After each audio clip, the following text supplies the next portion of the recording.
Okay, so imagine this. You've got two really successful entities, maybe they're closely linked, sharing the same, I don't know, prime territory. Right. And they're both doing great, assets expanding like crazy. But then suddenly, their success actually causes a problem. Their resources get so big they start clashing, creates this unexpected tension. So what happens then? When your own success becomes the conflict point, how do you navigate that? It's a really compelling dilemma, isn't it? That kind of abundance actually forces a difficult choice. Yeah. And what's intriguing is how often this pattern seems to pop up, not just in, say, modern business, but it echoes way back in ancient stories, too. Absolutely. And today, we're doing a deep dive into exactly that kind of ancient account. We're exploring this fascinating narrative of Abram and Lot.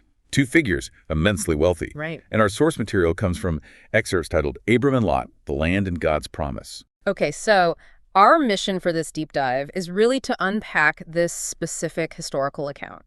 We want to pull out the key insights, look at how things like resource management, personal choices, and these profound promises all kind of weave together. Yeah, how they connect? Exactly. We'll look at the specific details that really shaped their different paths and, the pretty surprising outcomes that came from what seems like a simple decision. All right, let's set the scene then.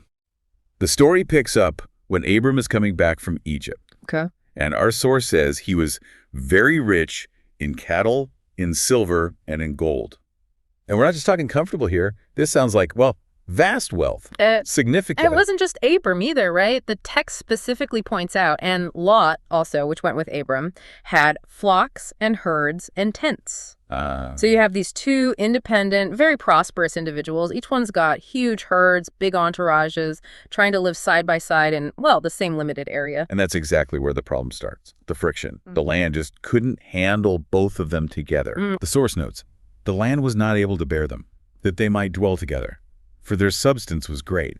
Basically, they had too much stuff. Too much success concentrated in one place. Yeah, so that they could not dwell together. And this led straight to arguments. Strife between their herdsmen. It's fascinating because the conflict isn't from outside, it's purely internal, brought on by their own success. Which I think brings us to a really crucial insight. Sometimes just unchecked growth, even if it's positive growth, can create its own internal challenges that need, strategic solutions. Right.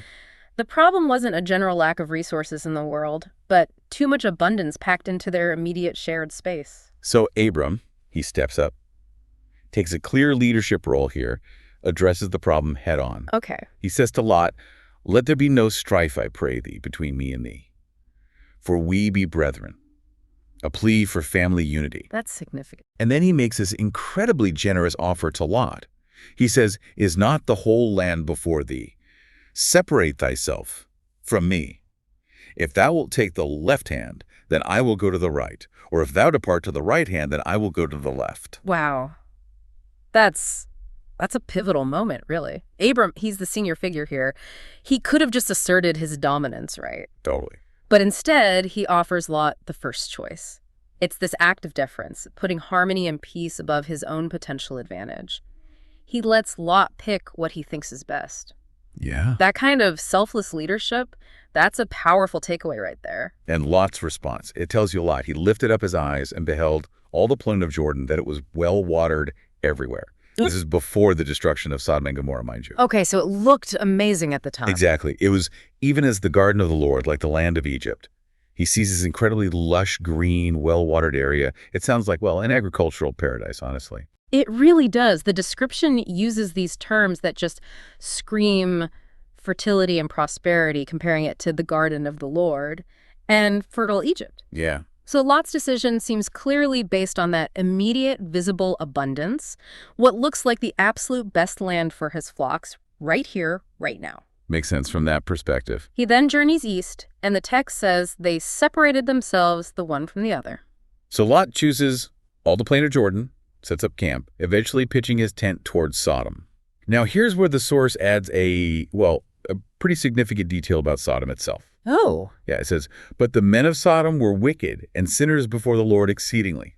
Just this brief note, but it adds this whole other layer. It tells you about the character of the place Lot chose, in his focus on immediate prosperity. Right. So if we think about that, maybe connecting it to a broader human tendency, Lot prioritized the obvious environmental advantage, the immediate gain. Seems like it. And in doing that, he put himself and his family in a region that maybe carried some significant unforeseen risks, a sort of moral hazard, perhaps, even if he didn't know the full extent right then. Meanwhile, Abram, who gave up the best-looking land. He dwelled in the land of Canaan. Less immediately spectacular, maybe? Perhaps.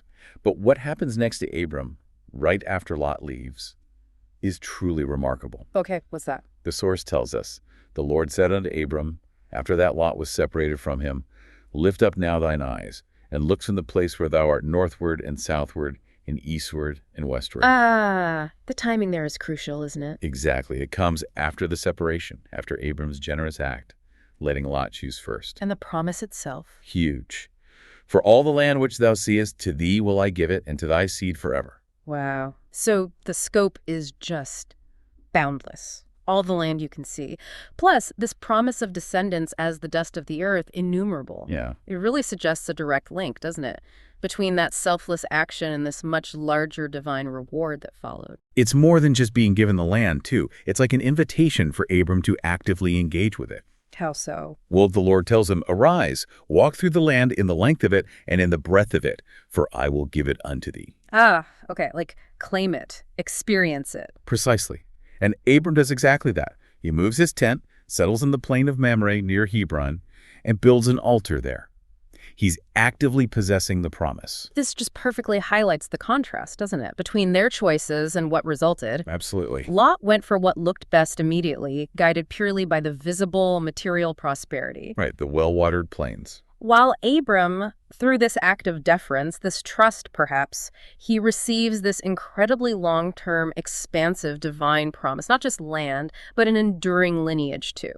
It kind of suggests that sometimes letting go of what seems like the best immediate gain might actually open the door to something far, far greater and more lasting. So wrapping up this deep dive then, Yeah.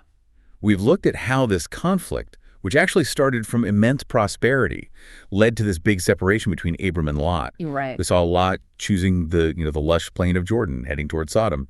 Abram stays in Canaan. And crucially, that immediate divine promise given to Abram right after Lot leaves, granting him and his descendants the very land he walked on, stressing just how boundless that promise was. Yeah. This ancient account really shows how a practical problem, managing resources, something that seemed like just a challenge at first. Yeah, a logistical issue almost. Exactly. It led to a choice with really different, far-reaching consequences for both of them.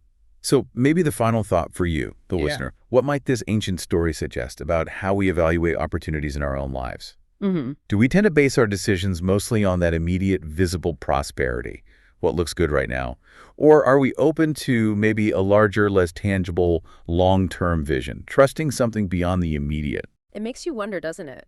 How seemingly difficult separations, or maybe those selfless acts when faced with conflict, might actually unexpectedly open doors to profound outcomes we couldn't have foreseen.